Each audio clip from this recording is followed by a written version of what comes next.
دوستوں اور ساتھیوں، میں ہوں شہزاد چودھری مارگلہ نیوز کے ساتھ. امید ہے بخیر ہوں گے، خوش و خرم ہوں گے.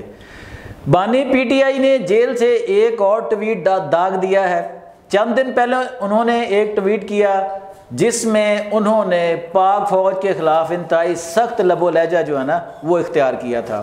اب جو ان کا حالیہ ٹویٹ آیا ہے تو اس میں انہوں نے اپنے ایک انتہائی اہم اقدام جو پی ٹی آئی کا تھا، یعنی کہ قومی اسمبلی اور سینٹ کی قائمہ کمیٹیاں جو ہوتی ہیں ان کمیٹیوں سے جو مستعفی ہوئے ہیں اس کی توجیہ پیش کرتے ہوئے یہ کہا ہے کہ ہمارے پاس کوئی دوسرا آپشن نہیں تھا. کیا آپشن تھا یا نہیں تھا، یا ان کے پہلے موقف کو تسلیم کیا جائے یا اب والے کو، اس انتہائی اہم موضوع پر بات کرتے ہیں. ہمارے ساتھ اسٹوڈیو میں موجود ہیں سید ذوالفقار علی شاہ. السلام علیکم شاہ جی. وعلیکم السلام ورحمۃ اللہ وبرکاتہ. شاہ جی اللہ کا شکر. شاہ جی بڑی دیر سے ہم سن رہے تھے، ہمارے پی ٹی آئی کے دوست کہتے تھے کہ ڈٹ کے کھڑا ہے کپتان. اب 3 سال سے جناب کہ وہ نہیں مان رہا جی. حکومت جو ہے ان کے پاس کبھی کوئی ایلچی بھیج رہے بھی ہے، کبھی کوئی ایلچی بھیج رہی ہے، کبھی کچھ پیغام بھیج رہے ہیں. وہ خان کے پاؤں پکڑ رہے ہیں جناب، اور خان مذاکرات پہ آمادہ نہیں ہے. اب خان صاحب نے جو ٹویٹ کیا اس میں لکھا جی کہ ہم نے قائمہ کمیٹیوں سے اس لیے استعفیٰ دیا ہے کہ ہمارے ساتھ کوئی مذاکرات کر نہیں رہا. تو شاہ جی اب کدھر جائیں، پہلے والے موقف کو مانیں یا اب والے کو مانیں؟ چشا بات یہ آ جاتی ہے کہ جو بانی پی ٹی آئی ہیں وہ کہہ رہے ہیں کہ ہمارے ساتھ کوئی مذاکرات کر ہی نہیں رہا. ٹھیک ہے، اب کہہ رہے ہیں شاہ جی اب جو تجزیہ پیش کر رہے ہیں قائمہ کمیٹیوں سے مستعفی ہونے کی. جی میں آپ کو بتاتا ہوں نا.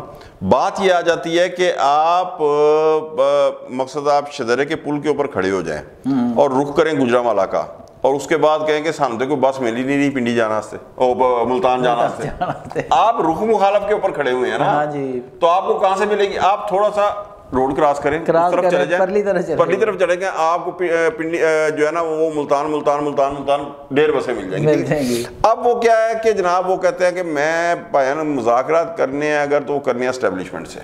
ٹھیک ہے، وہ کہتے ہیں اس سے نیچے مذاکرات کرنا میری شان کے خلاف ہے. تو وہیں سے وہ کہہ رہے اب کہہ رہے جی کہ انکار ہوئے جا رہا ہے مسلسل. نہ وہ انکار کریں گے کہ اسٹیبلشمنٹ کی طرف سے، کیونکہ جب انہوں نے آپ کو یاد ہے خط بھی لکھے تھے. ہاں جی، جب وہ بہت سارے اور لوگوں نے بھی خط لکھے تھے نا، اسلام آباد ہائی کورٹ سے بھی بالکل، تو وہ خط پھر ان کے بھی خط چل پڑے جناب. تو پھر آپ کو یاد ہے D G I S P R نے کیا کہا تھا کہ نہ ہمیں خط ملا ہے نہ ہمیں دلچسپی ہے. وہ ایک دفعہ نہیں بہت ساری دفعہ. اور چویسا میں آپ کو بتاؤں کہ یہ تو تھوڑا میں لائٹ موڈ میں کہہ رہا تھا نا، بہت سارے جو سنجیدہ صحافی ہیں نا چویسا انہوں نے بھی اپنے مختلف مقصد ویلا کے اندر یا انٹرویوز کے اندر یا اپنی تحریر کے اندر کالموں کے اندر یہ کہا ہے کہ اس بات کی تائید کی ہے کہ جس طرح پہلے یہ فیلڈ مارشل صاحب سے پہلے آرمی چیف ہوا کرتے تھے نا جی، وہ باقاعدہ بلاتے تھے آپ ملنے کے لیے، ملنے صحافیوں کو، ایڈیٹروں کو، خاص کر باجوہ صاحب کو زیادہ شوق، باجوہ صاحب کو، اور اس سے پہلے بھی سارے. ٹھیک ہے، وہ کہتے ہیں کہ جی یہاں بے شمار دفعہ انہوں نے ٹرائی کی، وہ اپنی ذات کی بات کرتے ہیں، لیکن فیلڈ مارشل صاحب کی طرف سے ٹوٹلی جو ہے نا چٹا انکار. تو انہوں نے فوج نے 12 کہا ہے کہ بانی صاحب اگر آپ نے مذاکرات کرنے ہیں تو آپ حکومت سے، سیاسی قوتوں سے کریں. اب یہاں پہ ایک اور چیز جو صاحب نہیں شاہ جی سوال یہ ہے کہ وہ پہلے تو انکاری تھے نا کہ جی یہ ہمارے ساتھ یہ بھیک مانگ رہی ہیں حکومت اور اسٹیبلشمنٹ مذاکرات کی. اب وہ دوسرا موقف آ گیا کہ جی مذاکرات کر نہیں رہے کوئی جناب. اچھا نہیں چوشا میں آپ کو بتاؤں، وہ سوشل میڈیا والوں نے آخر ڈالر بھی تو کمانے ہیں نا. اچھا، تو وہ انہوں نے مقصد بانی کو وہ ایک سپرمین کے طور کے اوپر پیش کرنا ہے نا، پیش کرنا. اچھا، تو وہ کہتے تھے کہ جی بانی ڈٹ کے کھڑا ہے، ترلے منتا پاؤں یہ وہ ہو گئے. تو وہ تو مقصد آپ سمجھیں کہ 3-4 جنرل جو ہے نا ان کی تو ڈیوٹی یہ ہے نا کہ 24 گھنٹے وہ پاؤں پڑے رہتے ہیں خان صاحب کے، وہ وہاں سے سر اٹھاتے ہی نہیں ہیں. یعنی تاثر یہی دیا جا رہا تھا اتنے سالوں سے. جبکہ دوسری طرف سے اچھا پھر میں آپ کو بتاؤں بالکل یہ بات صحیح ہو سکتی تھی، لیکن اگر اسٹیبلشمنٹ کی کوئی مجبوری ہو. ہاں بالکل ٹھیک ہے. بات یہ تھی کہ جی آپ بانی کو رہا کریں ورنہ آپ کی سسٹم نہیں چل سکتا. سسٹم چل پڑا، بانی کو رہا کریں ورنہ ملک دیوالیہ ہو رہا ہے. اللہ کا شکر ہے ملک دیوالیہ نہیں ہوا. بانی کو رہا کریں ورنہ آپ کی اکانومی نہیں چلے گی. اکانومی چل پڑی. بلکہ اب تو انٹرنیشنل جو ادارے ہیں بین الاقوامی جو اکانومی کے والے سے سر انہوں نے پاکستان کی ریٹنگ بہتر کر دیا اور ایک دفعہ نہیں مسلسل ہو رہی ہے بہتر. ٹھیک ہے، اس کے بعد پھر بانی کو رہا کریں جو ہے وہ ملک کے حالات میں سیاسی استحکام نہیں آئے گا، اس کے اندر بھی استحکام آ گیا۔ اچھا شاہ جی یہ تو چلو ٹھیک ہے، باتیں ہم نے پہلے بھی کی ہیں، اب یہ مجھے یہ ذرا کلیئر کریں کہ دیکھیں یہ جو خان صاحب اسیر ہوئے پڑے تھے، یا وہ خود تھے یا ان کا جو پراپیگنڈے کا جو بریگیڈ تھا وہ ان کو کہہ رہا تھا کہ ڈٹ کے کھڑا ہے کپتان، اب جیل میں تو صرف کپتان ہے نا، ان کے جگادری تو کوئی امریکہ میں بیٹھے ہیں، کوئی کہیں بیٹھ کے ٹویٹ کر رہا ہے یوٹیوب پہ، کبھی کوئی کچھ کر رہا ہے، ان کو تو وہ نہیں کوئی تکلیف ہے، تکلیف تو بانی کو ہے یا اس کی فیملی کو ہے۔ ہاں میں آپ کو بتاؤں اب بانی تو ان کو نہیں، خان صاحب پھر خود کیوں نہیں سمجھ پا رہے کہ وہ سیاسی قوتوں سے مذاکرات کریں؟ سر خان صاحب میں آپ کو بتاؤں، اب علیمہ خان صاحبہ جب یہاں تک کہہ چکی ہیں کہ بتائیں میرا بھائی کیا کرے، ہاں جی، کہ آپ جو ہے نا مقصد ان کے مسائل حل ہوں۔ سر اصل چیز یہ ہے کہ خان صاحب کے پاس کوئی آپشن ہی نہیں ہے کہ سوائے جیل کے، کیونکہ ان کے ساتھ کوئی بات کرنے کو تیار نہیں ہے، اور وہ بات کرنے کو تیار اس وجہ سے نہیں ہے سر کہ خان صاحب خود جو ان کا سوشل میڈیا نا اس کے وہ جسے کہتے ہیں نا ایک اسیر ہو جانا، ہاں جی، تو ہاسٹیج ہو کے رہ گئے ہوئے ہیں۔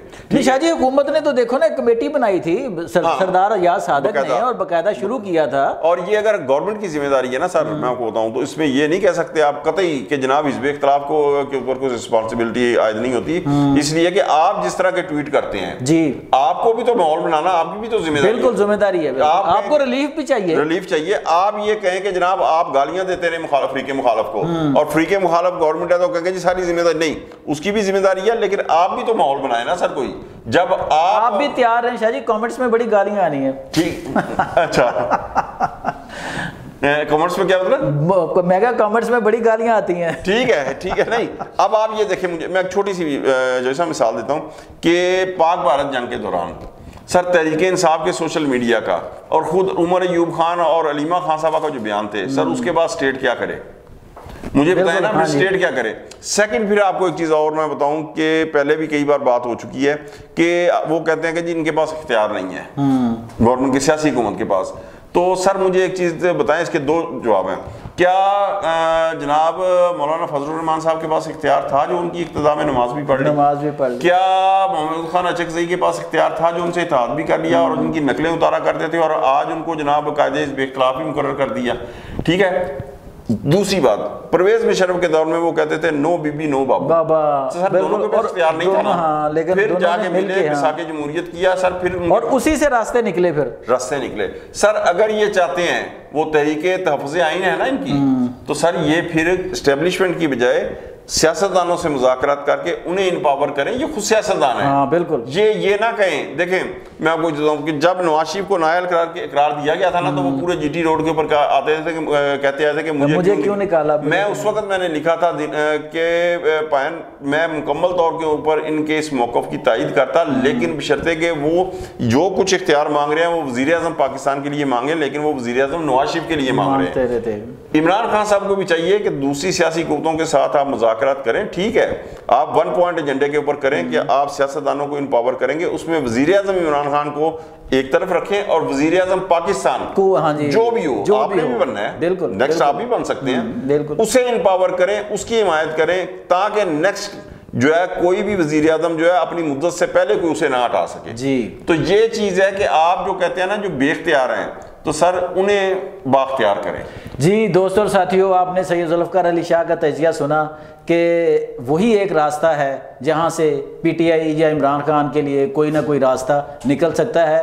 اب بھی وقت ہے کہ عمران خان اور پی ٹی آئی جو ہے وہ مثبت کردار ادا کرتے ہوئے سیاستدانوں سے ڈائیلاگ کا آغاز کریں۔ دوستوں اور ساتھیوں سے ایک اپیل ضرور ہے کہ آپ کو اگر ہماری رائے سے اتفاق نہیں ہے تو آپ اپنی رائے کا کھل کر اظہار کریں، لیکن گالم گلوچ اور انتہائی نازیبہ زبان کا استعمال جو ہے وہ کسی کے بھی شایان نہیں ہے۔ آج تک کے لیے اتنا، اپنا بہت خیال رکھیے گا، اللہ نگہبان۔